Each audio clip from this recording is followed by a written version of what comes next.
Assalamualaikum warahmatullahi wabarakatuh. Alhamdulillahirabbil alamin, assalatu wassalamu ala asrafil anbiya wal mursalin sayyidina Muhammadin wa ala alihi washabbihi ajmain. Rabbi shrah li sadri wa yassir li amri wahlul 'uqdatam min lisani yafqahu qawli. Anak sekalian, siswa baru kelas 10 Mandua Situbondo yang saya banggakan.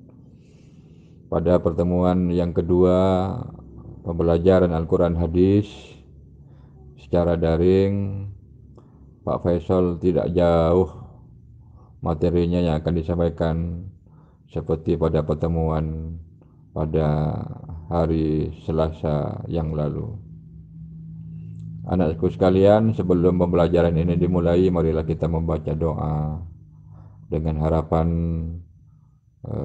semoga ilmu yang kita dapatkan dapat bermanfaat bagi Pak Faisal sendiri dan bermanfaat bagi kalian semua.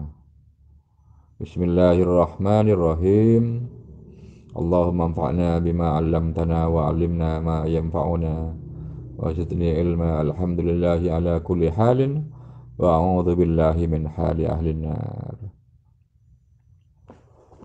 Anak sekalian, pada materi pembelajaran atau pertemuan pertama minggu kemarin, Pak Faisal menjelaskan tentang pengertian Al-Quran.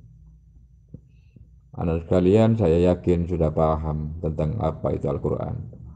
Karena Al-Quran adalah merupakan kitab suci yang dimiliki oleh orang Islam. Pak Faisal akan mengulangi kembali pembelajaran pada pertemuan hari Selasa yang lalu. Al-Quran adalah firman Allah yang disampaikan kepada Nabi Muhammad melalui perantaraan malaikat Jibril sampai kepada kita secara mutawatir,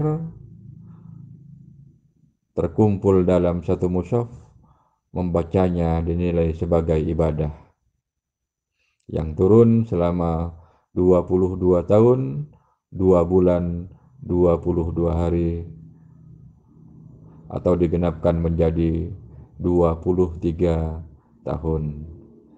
Itulah anak-anak sekalian yang merupakan pengertian Al-Quran secara istilah. Adapun nama-nama lain dari Al-Quran, yang pertama adalah satu, nama lain dari Al-Quran adalah Al-Quran itu sendiri. Jadi nama lain dari Al-Quran, sebutan nama lain atau nama lain dari Al-Quran adalah satu, Al-Quran. Ini disebut dengan Al-Quran, artinya yang dibaca. Jadi Al-Quran itu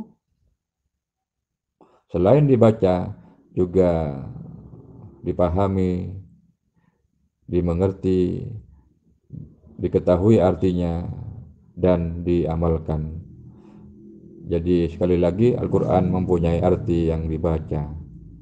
Karena Al-Quran itu memang untuk dibaca untuk mengetahui apa-apa yang terdapat di dalam Al-Quran. Itu berupa banyak ilmu pengetahuan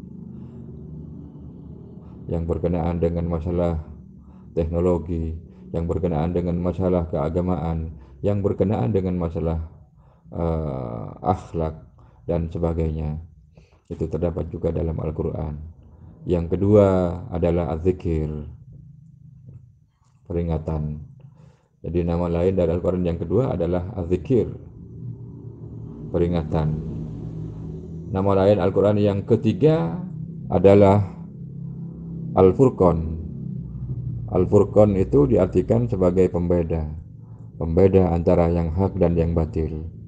Di dalam Al-Quran juga disebutkan dan dijelaskan mana yang hak dan mana yang batil, mana yang harus dijauhi dan mana yang harus dikerjakan. Itu semua terdapat dalam Al-Quran yang disebut juga dengan Al-Furqan. Yang ketiga, yang keempat, anakku sekalian, nama lain dari Al-Quran adalah Al-Kitab. Jadi Al-Kitab, nama lain dari Al-Quran adalah Al-Kitab. dan yang berikutnya adalah An-Nazl yang diturunkan. Jadi Pak Faisal sampaikan lagi, yang pertama adalah Al-Quran, yang kedua adalah Az-Zikir, yang ketiga adalah Al-Furqan, yang keempat adalah Alkitab, yang kelima An-Nazl. Jadi yang diturunkan kepada Nabi Muhammad, yang kemudian oleh Nabi Muhammad disampaikan kepada para umatnya untuk dipahami, dimengerti, dan dijalankan sesuai apa yang telah diperintahkan oleh Allah. Jadi apa-apa yang diperintahkan oleh Allah kemudian kita laksanakan, yang dilarang oleh Allah kita jauhi. Mudah-mudahan ilmu yang telah kalian dapatkan, materi tentang Al-Quran yang telah kalian dapatkan meskipun hanya sedikit, dapat bermanfaat bagi kalian semua. Amin amin ya rabbal alamin. Sekian yang bisa Pak Faisal sampaikan melalui daring. Mudah-mudahan kalian semangat mengikuti pembelajaran meskipun tidak bertatap muka langsung dengan Pak Faisal. Lain kali kita bisa bertatap muka langsung pada pembelajaran yang normal. Mudah-mudahan keadaan yang seperti sekarang ini akan cepat berlalu, sehingga kita bisa bertemu di nuansa yang berbeda, di Mendua Situbondo yang sejuk, yang alami, dan kalian saya yakin adalah siswa yang hebat, siswa yang mau belajar untuk memperoleh cita-cita yang kalian inginkan. Sekian dari Pak Faisal, kurang lebihnya mohon maaf. Assalamualaikum warahmatullahi wabarakatuh.